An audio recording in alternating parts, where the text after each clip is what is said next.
Louvado seja o nosso Senhor Jesus Cristo, para sempre seja louvado.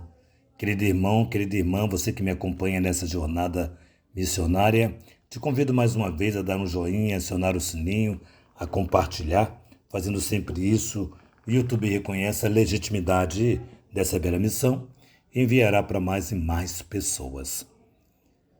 Na 13ª semana do tempo comum. O Senhor esteja convosco, Ele está no meio de nós. Proclamação do Evangelho de Jesus Cristo, segundo São Mateus. Glória a vós, Senhor.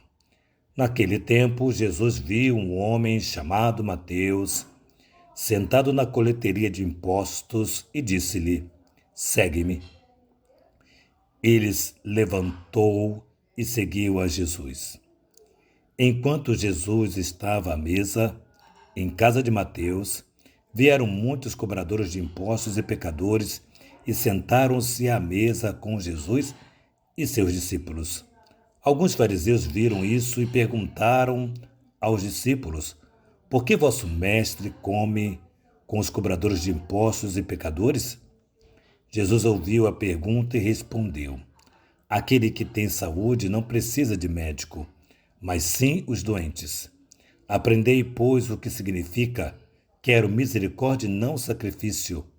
De fato, eu não vim para chamar os justos, mas os pecadores. Palavra da salvação. Glória a vós, Senhor.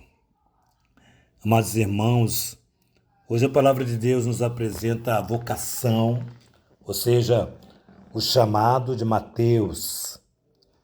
E a característica de Mateus aqui é ser um cobrador de impostos.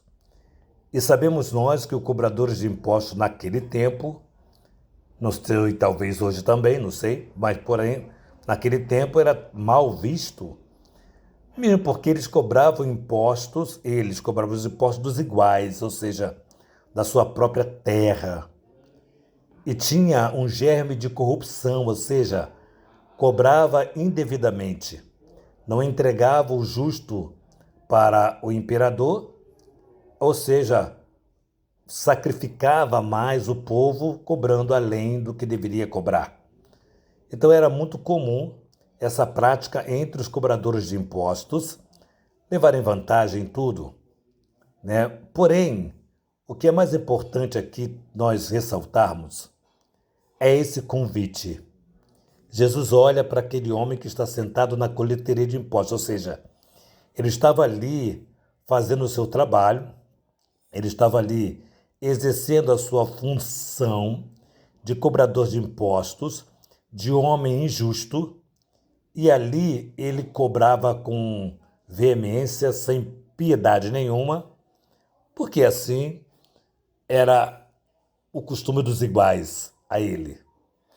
E aqui mostra claramente que Jesus vai exatamente na coleteria de impostos e diz para Mateus: segue-me. A palavra mais correta é levanta. Levanta-se e segue-me. Eu acho muito profundo isso. Porque quem está sentado, no caso do cobrador de imposto, exerce a função de superior. Os reis sempre estavam sentados quando se falava com seus súditos. O cobrador de imposto estava sentado, era também sinal daquele que ia pagar o imposto e que muitas vezes não tinha o recurso necessário para pagar o imposto, ou que fizera um grande sacrifício para cumprir com o seu dever, pagar o imposto. Estava numa situação de inferioridade. E quem está sentado naquele tempo é o superior. Então, aquele que vem em pé, vem depositar a sua oferta, não chamamos oferta, mas o tributo, talvez melhor a palavra é essa, vai devolver o tributo com medo, perna tremendo, e de repente já está pensando, está dando dinheiro que tanto lhe fará falta. Porém, Jesus diz essa palavra para Mateus: levanta-te e segue-me. Ou seja, levanta-se, se coloca como também um pequenino, um miserável, pobre, se coloca como um daqueles que você está fazendo um grande mal, se coloque como quem também necessita da graça de Deus. Se coloca diante do chamado. E aqui é muito bonito que Mateus levanta-se e segue, ou seja, aqui tem esse verbo interessante, né? O levantar e o seguir. Ou seja, há dois grandes movimentos aqui importantes para o seguimento de Jesus. Muitas vezes, talvez você... Estou falando de mim, não. Eu nunca tive dúvida do chamado que Deus me fez. Nunca tive dúvida. Eu tive medo, mas dúvida não. Mas muitas vezes nós nos deparamos com muitas pessoas que têm dúvida do chamado porque sempre acha que você não é digno, que você não é merecedor e que é o outro que é mais capaz do que você, o outro tem mais, sei lá, inteligência do que você, o outro. E aí você começa a se mutilar, ou talvez a palavra melhor, se sabotar diante do chamado. É importante entender que Deus chama aquele que Ele quis e vai numa coletoria de imposto, ou seja, vai diante de um pecador público, um ladrão público, um ladrão oficial, né, que roubava, que maltratava de certa forma, porque tirava muitas vezes o sacrifício de outros. Mas enfim, já falamos sobre isso. Mas muitas pessoas, diante do chamado, se questionam e vai dizer que eu não sou digno, eu não mereço, fulano é melhor do que eu, ciclano é mais santo, Betano é mais inteligente. Meus amados, não se trata de santidade ser mais, não se trata de inteligência ser mais. Se trata de um chamado que Ele fez e porque Ele fez, só compete a Ele. Não compete a mim e nem a ninguém questionar esse chamado. É um chamado, uma vocação. É a vocação de pai, vocação de mãe, vocação de professor, de professora, vocação de sacerdote. É um chamado. É um chamado. Deus chama a uma vocação. Todas as vocações são importantes. E nunca será por merecimento. Talvez nunca será. Mas é por graça. Porque Deus te chamou, só cabe a Ele. Porque Deus te chamou especificamente a essa vocação, só cabe a Ele. Por isso que é muito ruim, muito complicado no que tange a vocação sacerdotal, por exemplo. Se fulano tem muita capacidade, é muito elogiado, claro, bonito, tem muita capacidade, bacana, bonito. Mas aquele que não tem tanta capacidade intelectiva tem a mesma vocação, tem o mesmo chamado e tem outros dons que aquele que é muito capaz e muito inteligente não tem.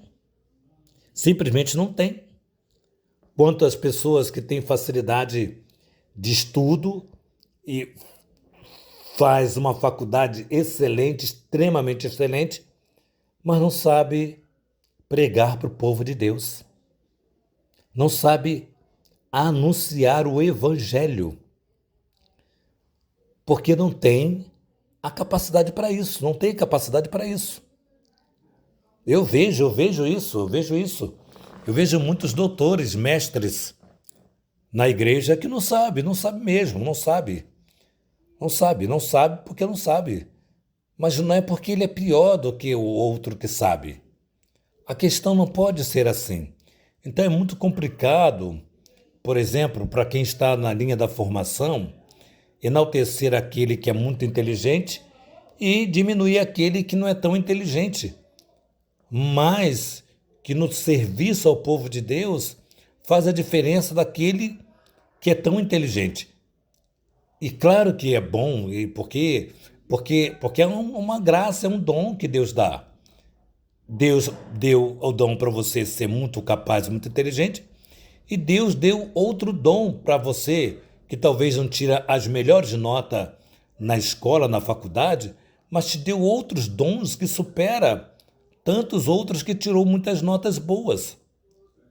Então a vocação não pode ser medida